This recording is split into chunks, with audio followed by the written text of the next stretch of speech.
Okay, welcome to the seventh and I think final in this series on business as mission. When I try to find biblical clarity on the difference between the spheres of business or contracts and the church, which is the Good Shepherd kind of leadership, it helps me to think of the Levites. Because a lot of this boils down to not just the leadership style, but the way money is handled. And when you think about Jesus, he didn't seem to handle anybody else's money. I think I think the disciples were pretty dependent upon whatever God provided to the ministry of Jesus, and he supported 13 of them on it. Uh, it's an interesting thing to think about, and you find, I think, is it Mark or Luke 5, I think, where it says that he was supported by women who followed him, which I think is an amazing thing. Think about it. But at any rate, that's how the uh, the disciples of Jesus were supported. It was like the Levites, and you could read about that in one of my blogs, the New Levites, at lingreen.net or org or blog, and you find that the Levites were supported well when the people of Israel were focused on the Lord, were in renewal, and were worshiping at the temple and giving and all that. Then the Levites fared well. Now the Levites had small holdings, but they didn't have the kind of fields that the others had. So they could do a bit of manual or farming work, but they were dependent upon the giving of others. And some people are just not cut out for that. They don't have the faith. They don't have the sense it's their calling. And if so, that's fine. But many of us have lived now for 50, 60 years on the support that God provides, sometimes miraculously, unexpectedly, and then most often through people who trust us and believe in us and give to what we're doing. So we are like the new Levites, but you can't run a business that way. So one of the things to examine when you're trying to work out is this thing that I have a vision for, is it just a transformational business, and I'm not really a YWAMer, but I've got YWAM DNA in me?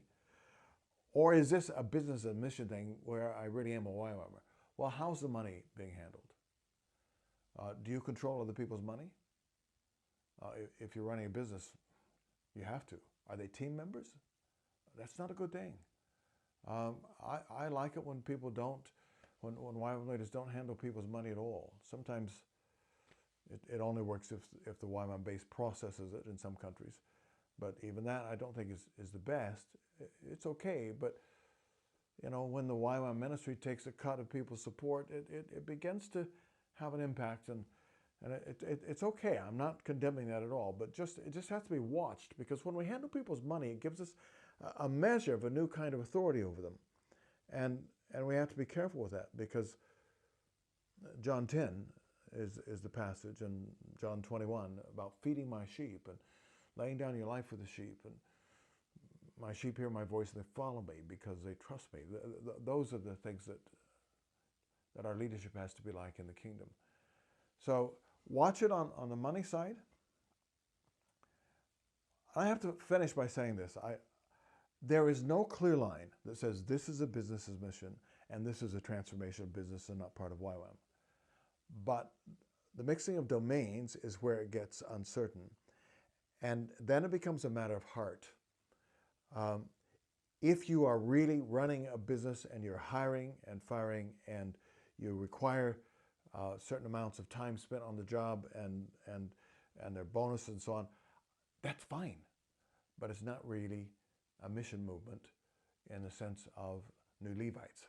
And YWAM at the core is called to be New Levites, not in the transactional and contractual side of things. So no rules, I'm afraid, like so many of the things that we do in YWAM. We can't say, well, this is what it is and this is what it's not. We're saying it's a heart issue, like so much else is. Jesus is always after our heart. But at some point, in your heart, you are primarily a business person. And then you can be part of the wider family, but you're not one of the new Levites at the core. But you might be doing business, and you're doing business because it's the only way to reach a certain people or be in a certain country, and your heart beats for this people group, and your team are in it all together. You're not in a boss-employee relationship, and then that really, it can be a profitable business, but still a business's mission and part of Core YWAM. I hope that's helpful, but as I said at the very beginning of this series, I welcome questions. I'd be happy to come back and deal with those later. Thanks for watching.